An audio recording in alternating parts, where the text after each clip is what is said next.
자, 패스트트랙 재판이 시작됐죠. 드디어. 와, 정말 기나긴 세월이네요. 나경원 나오는데 그런 느낌 들더라고. 어포. 그렇게 난리를 치고 빠르들고 헤매고 온갖 막말, 달창들 이야기하던 사람 아닙니까? 예. 토착 외구당 정체성에 가장 잘 맞는 사람이기도 하고 이 사람이 최근에 잘 안 보였었지 않습니까? 야, 그 패스트트랙 재판 받으려고 나오는 거 보니까 아주 훌륭하시더만. 저 무슨 선거 출마 선언을 하는 줄 알았어요. 그 내용이 너무 당당해가지고 뭐 나 앞으로 이제 다음 선거에 출마하겠습니다. 뭐 이런 분위기더라고요. 그러니까 나는 그래도 멋있어 보이는 건 하나 있더라. 이제서 와서야. 다 내 책임이요. 나 이제 더 이상 이제 잃을 게 없으니까 이제 앞으로 이제 선거 출마하려면 이제 또 마음을 또 모아야 되지 않겠습니까? 그러니까 이제 그런 표현을 쓸 수밖에 없죠. 의회 독재 권력에 맞서기 위해서 싸웠다는 거예요. 개뿔 같은 소리죠.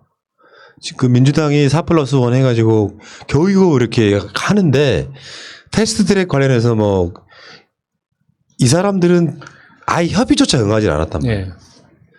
협의라고 하는 그 시간이나 공간을 다 소모한 뒤에 시간이 촉박했을 때 도저히 안 되겠어서 민주당이 4+1 등 마련해가지고 통과시키려고 하니 그걸 물리력 동원해가지고 으쌰 막 막아내고 하는. 그래서 국회 선진화법을 그 이전에 훨씬 전에 자기네 당 주도로 만들었던 거 아니에요. 물리적인 것이 개입되면 국회에 있어서의 그 어떤 행위들, 국회 의사 일정에 방해하는 행위들은 엄하게 처벌하기로 법까지 만들었어. 요거를 지금 이제 재판이 시작되는데 이 재판이 너무 늦게 시작되는 부분이 있다는 거지.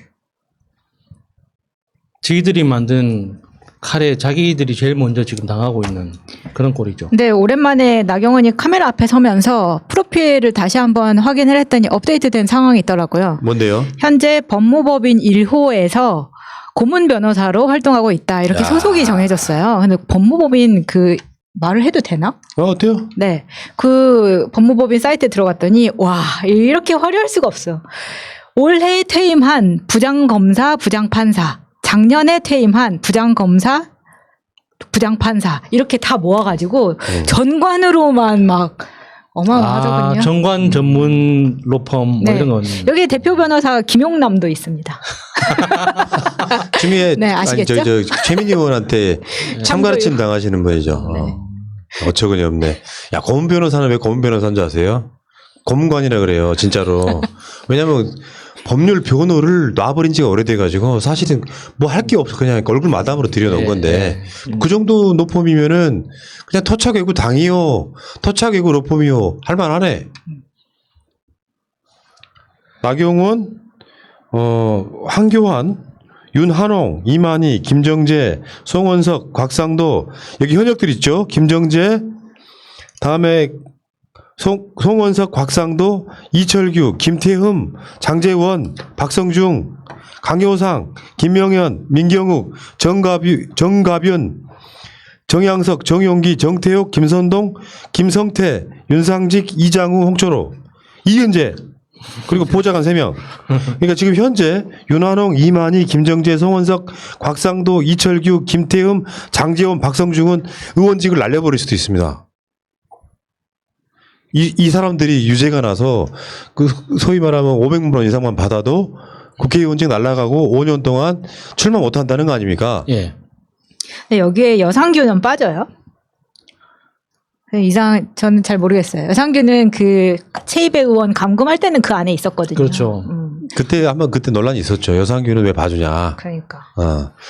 여상규는 지금 어차피 사실상 정계 은퇴한 사람이고 이제 1,000억 원대 건물을 갖고 있는 사람이기 때문에 국회가 뭐 대단한. 예? 그래도 인스는 끝까지 처벌해야죠.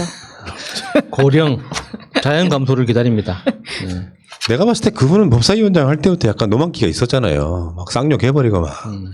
근데 겉으로 봤을 때 너무 멀쩡하게 생겨가지고 처음 본 사람들이 많이 착각하죠. 선비라고. 근데 입만 떼면 진짜 골 때리거든요. 야, 그 시절이 좋았다는 생각 들지 않을까요, 나경원? 바로 들고 서 있던 그 표정. 소위 간지나는. 예. 아이고, 나경원 진짜 우리가 애언을 다 했다. 비호 감도가 높으면은 아무리 이슈를 받아도 저 미쳤네 저거 할 거예요. 동작구 같은 데서 나경원 자체의 비호 감도가 너무 높았기 때문에 당연히 떨어질 거라고 나경원은 이제 슬슬 서울시장 나가고 싶어 이제 우리 고향 말로 뻔내뻔내 하고 있겠죠. 이 사람은 이게 관심을 못 받으면 약간 좀 병적으로 거기에 대해서 굉장히 힘들어하시는 분이세요. 내가 봤을 때는. 한번 맛을 들이면 그렇게 되죠. 예. 그래서 패스트트랙 재판에 기자들이 몰리는 것도 되게 좋아하시는 것 같은 표정이더라고.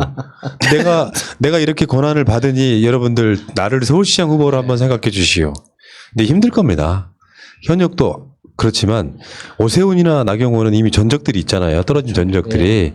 그런 과정에서 지금 국회의원 선거 이렇게 등등 떨어져가지고 다시 내보내긴 좀 어려울 거고 그 기존 기득권하고 최근에 이제 새롭게 들어온 진입하는 사람들이 서울시장 자리를 놓고 엄청나게 싸우겠죠.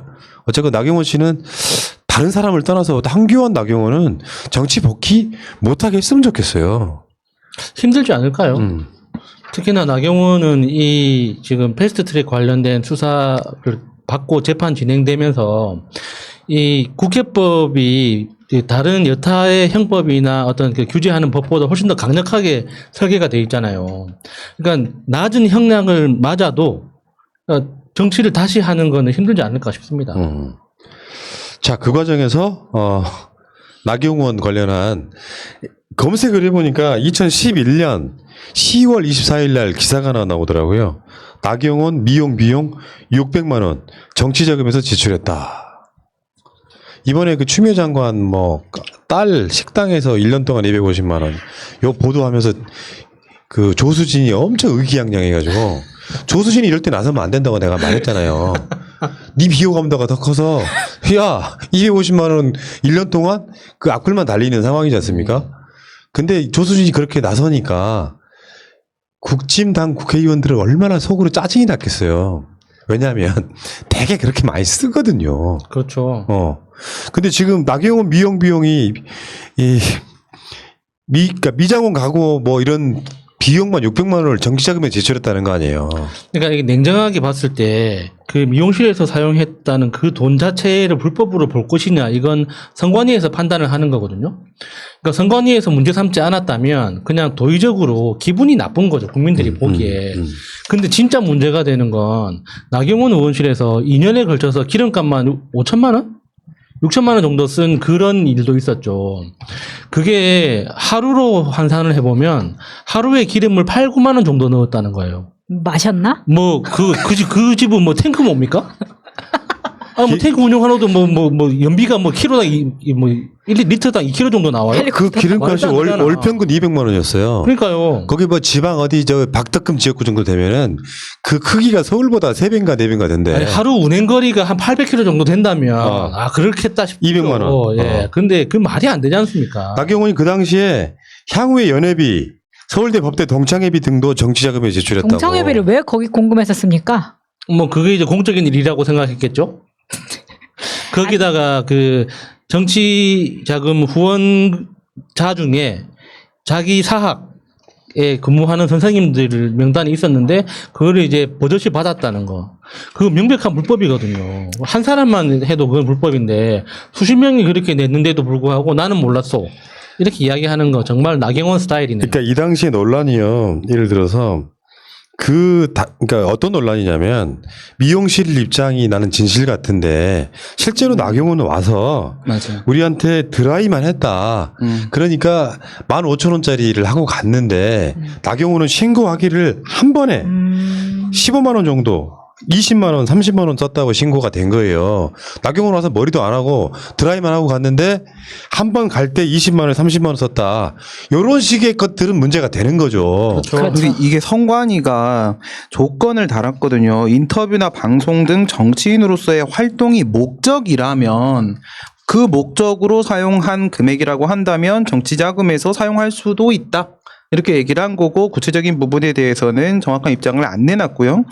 근데 지금 부사님 말씀하신 게 지금 맞아요. 이 기사를 보면 뭔가 앞뒤가 지금 하나도 안 맞는데 하루에 30만 원, 40만 원씩 미용실비를 썼다라고 하는데 두 가지 포인트를 한번 보시면 첫 번째 이 미용실에서 하는 얘기는 연예인들도 와서 샵에 와서 하고 갈 때 15만 원 정도짜리를 하고 간다는 거예요. 그러니까 30만 원, 40만 원, 심지어 50만 원인데 50만 원짜리 머리를 하고 간다는 게 말이 안 되거든요. 대변인으로 한번 이거 받는다고 해서 그리고 그러면 그 자체도 말이 안 되는 거고 실제로 한 말은 한번 와서 15,000원짜리 드라이 해주고 갔다는 거니까 이게 허위 신고라는 게 문제인 거죠.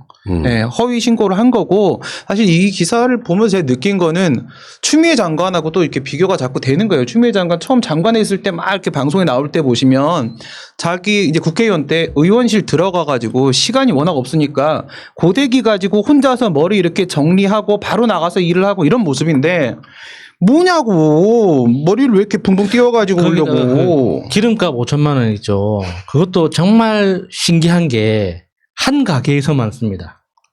모든 기름값을. 미용실하고 주유소하고 지금 비슷한 거죠? 정말 신기하지 않습니까? 그 얼마나 그 기름이 질이 좋길래. 아니, 그러니까 거기서 고신내가 나나? 내가 봤을 때는 거기 나경원뿐만 아니라 되게 이렇게 정치하는 사람들이 그 어떤 부도덕한 부분 이런 부분들이 꽤 있을 거라고 생각하고 약간 관행적인 부분도 있을 거라고 생각하는데 자기 개인 원래 정치자금이라고 하는 건 그런 거 아니에요.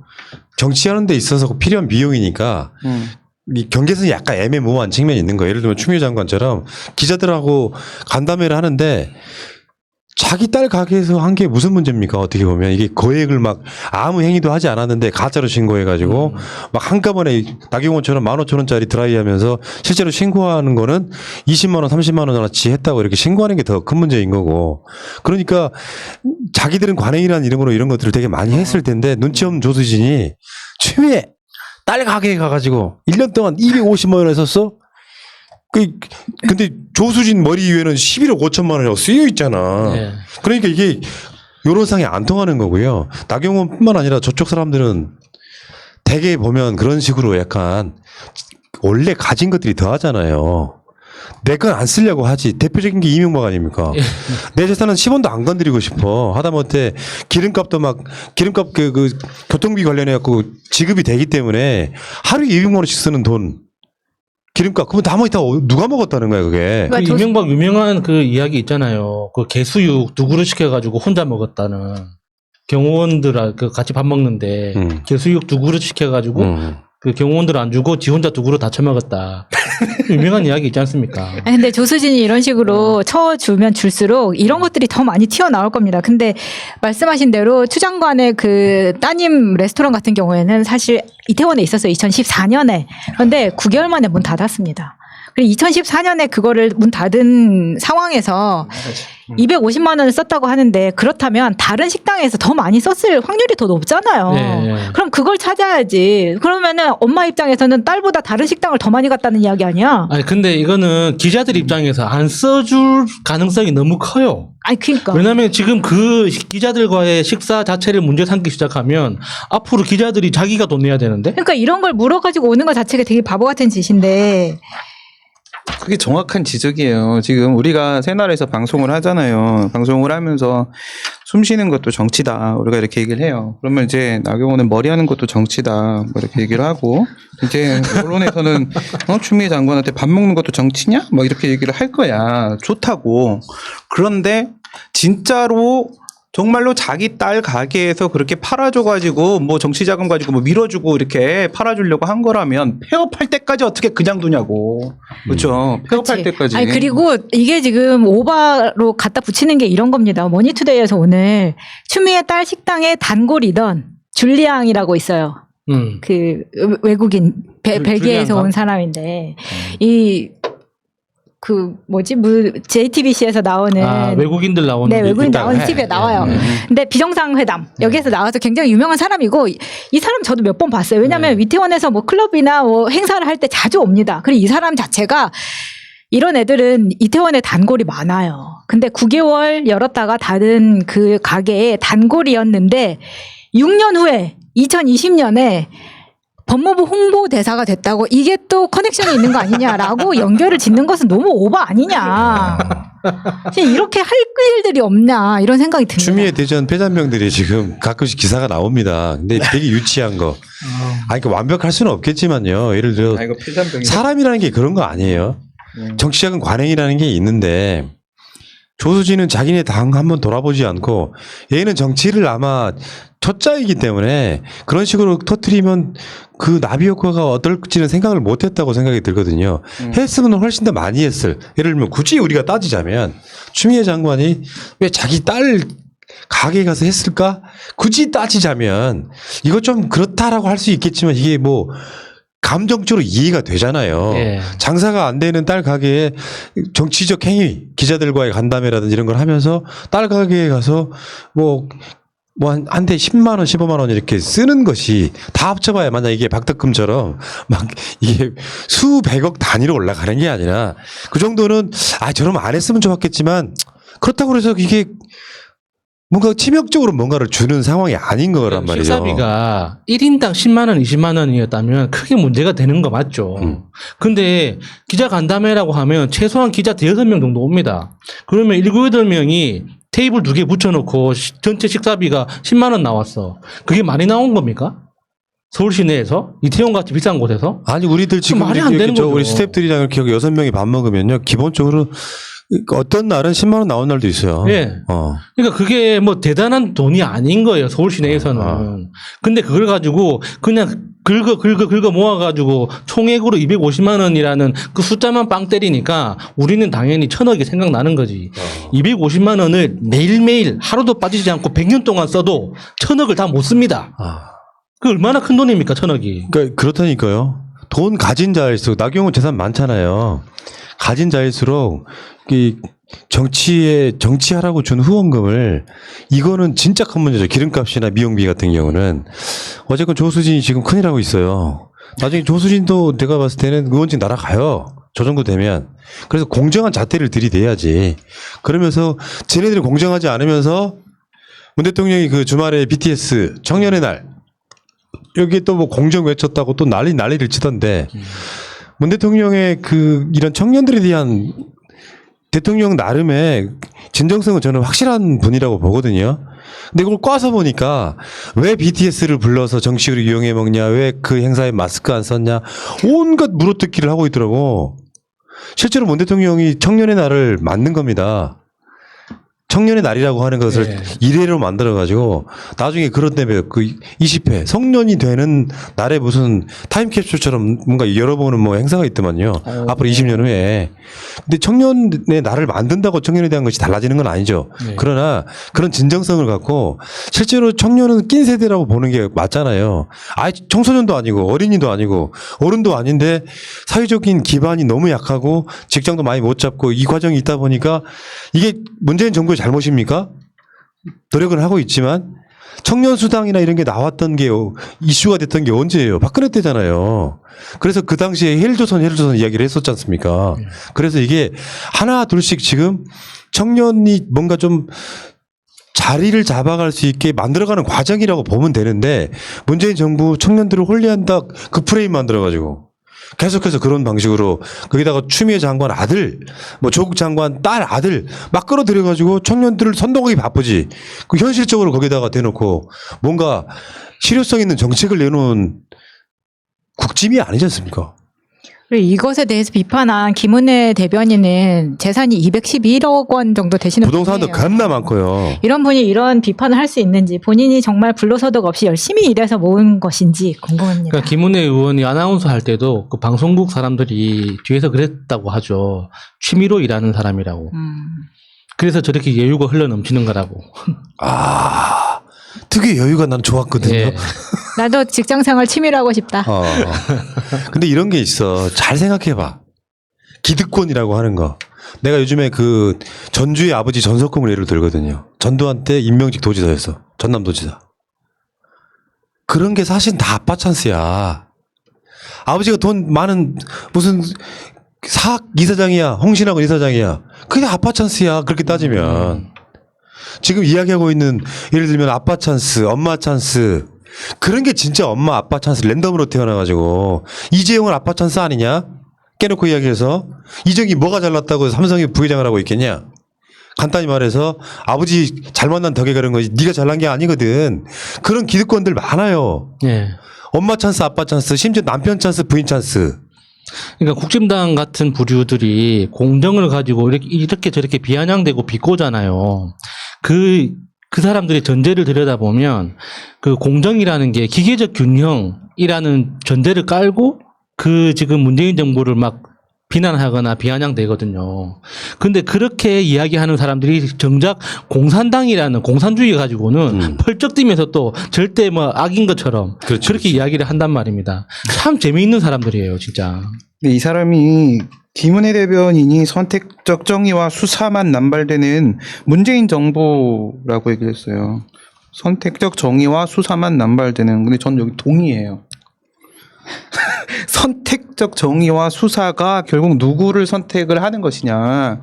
민주인사들만 공격을 하는 것이고 독재 후예에 대해서는 전혀 수사를 하지 않는 선택적 정의와 수사죠. 검찰에. 사실 검찰청법 12조에 보게 되면 총장의 임기가 2년으로 돼 있어요. 이 2년으로 된 게 1988년도였을 겁니다. 그때 당시에 처음 임기를 도입을 한 것이 정치적 중립을 지키라고 총장한테 도입을 한 건데 전혀 중립을 지키지 않고 철저히 국짐당과 짬짬이를 하고 있는 선택적 정의와 수사. 네가 하는 말에 내가 동의를 하는데 방향이 반대다. 근데 이게 제 연령대로 이제 우리나라 여론조사를 보면요. 40대 초반에서 50대 중반까지는 확고합니다. 실제로 여론 주도층이기도 하고 저쪽에는 뭐 60대 이상의 노인들이 국민의 짐을 전통적으로 지지해 왔다면 40대 초반에서 50대 중반 정도의 이 여론 지지층은요. 요지부동이에요. 조국 장관 아무리 들어도 검찰 개혁이 중요해 라고 말할 수 있는 사람들. 예. 그 세대가 있어요. 그 완고한 그 지지층이 있거든요. 이 사람들은 대한민국에서 정치적 수준이 가장 높은 사람들이에요. 맞아. 그 사안을 단편적으로 보지 않아요. 그러니까 이걸 뚫는데 굉장히 어려워질 거라고 생각이 들고요. 노무현 대통령 찍었던 40대들이 지금 50대가 됐거든요. 10년이 훨씬 지났기 때문에. 그래서 지금 저 사람들이 막 어떤 사안을 들고 나오고 그 들고 나온 사안을 갖고 흔들려 보려고 해도 번번이 실패로 끝나버리는 그럼 교훈이 있어야 될 거 아니야. 조국 장관 막 흔들었더니 지지율이 막 빠지대? 아, 추미애도 또 마찬가지겠구나. 조국 장관은 내가 봤을 때는 역대급으로 검찰이 나서가지고 아예 압색을 통해서 정보 흘리고 가짜뉴스 통해가지고 이미지 나쁘게 만드는 작업을 그렇게 했어요. 그렇게 해도 그 다음에 있는 총선에서 승리를 못 거뒀다면 사실 국민의 짐을 해치하는 게 맞습니다. 그러면 추미애라고 하는 또 어떤 그 좋은 건수가 하나 생겼잖아요. 그러면 여기서 조국 장관 같은 열심히 털었지만 결국은 털릴지 안 털릴지를 고민을 좀 하고 이거를 전략적으로 접근을 했어야 되는데 그 상태가 아니라 미친 듯이 또 한 번 추미애를 떠는 거예요. 그러니까 약간 모자란 애들이 약간 모자란 짓을 계속 반복하는 것 같은 느낌. 맥락 없어. 자, 일단 그 이야기는 여기까지 하겠습니다.